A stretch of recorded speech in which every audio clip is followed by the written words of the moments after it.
বিশ্ব রাজনীতির উত্তাল সাগরে যখন প্রতিদিনই পাল্টে যাচ্ছে শক্তির ভারসাম্য, তখন একটাই প্রশ্ন ক্রমশ গাঢ় হয়ে উঠছে। প্রতিরক্ষা ও দেশের দীর্ঘমেয়াদী স্বার্থে বাংলাদেশেরও কি খামেনির মতো একজন সর্বোচ্চ অভিভাবকের প্রয়োজন? এই প্রশ্ন আপাত দৃষ্টিতে বিতর্কিত মনে হলেও ইরানের বাস্তবতা বিশ্লেষণ করলে বিষয়টি গভীর ভাবনার দাবি রাখে। কারণ ইরান পৃথিবীর বুকে একটি বিরল উদাহরণ, যেখানে নির্বাচিত সরকার থাকলেও দেশটির চূড়ান্ত কর্তৃত্ব একজন ধর্মীয় নেতার হাতে, যার অবস্থান প্রেসিডেন্ট কিংবা সংসদেরও ওপরে। একই তরিকা কিন্তু কোনো না কোনোভাবে গণতন্ত্রের মহান ত্রাতা দাবি করা যুক্তরাজ্যও মেনে চলছে। গণতান্ত্রিক সরকার থাকলেও ব্রিটেনের মাথার উপর বসে আছেন রাজা। সুপ্রিম না হলেও ব্রিটিশ রাজরানীও বিশেষ সুবিধা পান, পার্লামেন্টের উপর কম বেশি ছড়িয়েও ঘোরান। 1979 সালের ইসলামী বিপ্লবের পর ইরান গঠন করে এই শাসন ব্যবস্থা, একটি ধর্মীয় প্রজাতন্ত্র। বিপ্লবের মাধ্যমে রেজা শাহ পাহলভীর পশ্চিমাপন্থী রাজতন্ত্রকে উৎখাত করে ক্ষমতায় আসে একটি শিয়া ধর্মভিত্তিক শাসন ব্যবস্থা, যার শীর্ষে থাকেন একজন আয়াতুল্লাহ। এই পদে এখন 3 দশকেরও বেশি সময় ধরে আছেন আয়াতুল্লাহ আলী খামেনি। সাম্প্রতিক ইরান ইসরায়েল উত্তেজনায় আবারও খামেনিকে ঘিরে বৈশ্বিক আলোচনার কেন্দ্রবিন্দুতে উঠে এসেছে ইরান। ইসরায়েলের সামরিক অভিযানে একাধিক ইরানি জেনারেল ও পরমাণু বিজ্ঞানী নিহত হয়েছেন। এমন এক সময়ে মার্কিন প্রেসিডেন্ট ডোনাল্ড ট্রাম্পের হুঁশিয়ারি নতুন করে আলোড়ন তোলে, যেখানে তিনি বলেছিলেন, ইরানের সর্বোচ্চ নেতা কোথায় লুকিয়েছেন সেটি আমাদের জানা, তবে এখনই তাকে হত্যা করা যাবে না। এমন বক্তব্যে প্রশ্ন ওঠে, কেন প্রেসিডেন্ট মাসুদ পেজেশকিয়ান নয়, বরং 86 বছর বয়সী খামেনি আমেরিকা ও ইসরায়েলের টার্গেট? এর উত্তর লুকিয়ে আছে ইরানের ক্ষমতার কেন্দ্রে।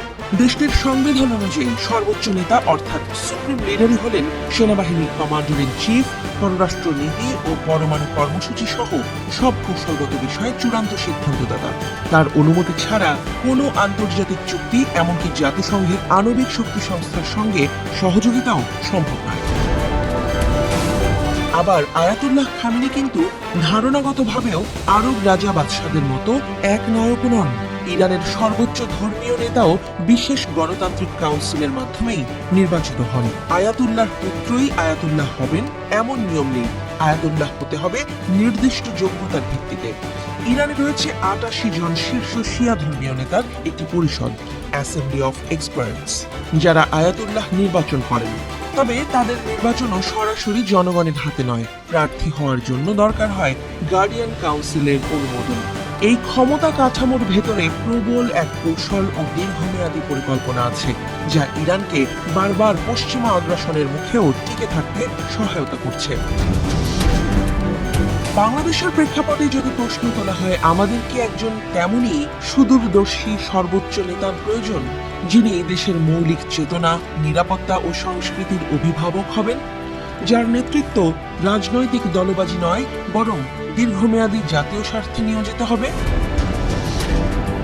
এই ধারণা নিয়ে বিতর্ক থাকতে পারে, তবে এই কথাও অস্বীকার করা যায় না যে বিগত কয়েক দশকে বিশ্ব রাজনীতির মোড় ঘুরেছে ব্যক্তি নির্ভর নেতৃত্বের দিকে।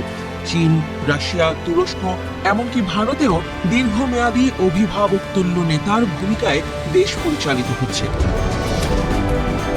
ইরান সকল সীমাবদ্ধতা সত্ত্বেও একটি ব্যাপারে উদাহরণ। সেখানে রাষ্ট্র নামক ধারণাটি ধর্মীয়, সাংস্কৃতিক ও কৌশলগতভাবে এক অবিচ্ছেদ্য সত্তা, যার রক্ষক হচ্ছেন সুপ্রিম লিডার। জনগণের নির্বাচিত প্রেসিডেন্ট বা সংসদ থাকলেও দেশ পরিচালনার বাটন থাকে একজন অরাজনৈতিক কিন্তু সর্বোচ্চ ক্ষমতা সম্পন্ন নেতার হাতে। আয়াতুল্লাহ খামেনির উত্তরসূরি এখনো নিশ্চিত নয়, তবে তার পছন্দ মতো লোককেই সেই পদে বসানো হবে, এই নিয়ে বিশেষজ্ঞদের মধ্যে মতৈক্য রয়েছে।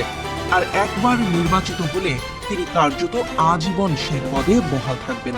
প্রশ্ন থেকে যায়, বাংলাদেশে কি সেই সাংবিধানিক কাঠামো আছে যেখানে একজন জাতীয় অভিভাবক রাজনৈতিক দরজার ঊর্ধ্বে থেকে রাষ্ট্রের দীর্ঘমেয়াদী ভবিষ্যৎ নির্ধারণ করবেন? গণতন্ত্রের যাত্রাপথে আমাদের প্রয়োজন এমন একজন নেতা, যিনি ক্ষমতায় আসবেন ভোটে নয়, বরং আস্থা ও মর্যাদায়। বিশ্ব রাজনীতির বর্তমান বাস্তবতায় হয়তো এই প্রশ্নের উত্তর এখনই প্রয়োজন নেই, কিন্তু আগামী দশকে যখন ভূ রাজনীতির চাপ বাড়বে তখন হয়তো বাংলাদেশেও উঠতে পারে এমন প্রশ্ন, আমাদের খামেনি কোথায়?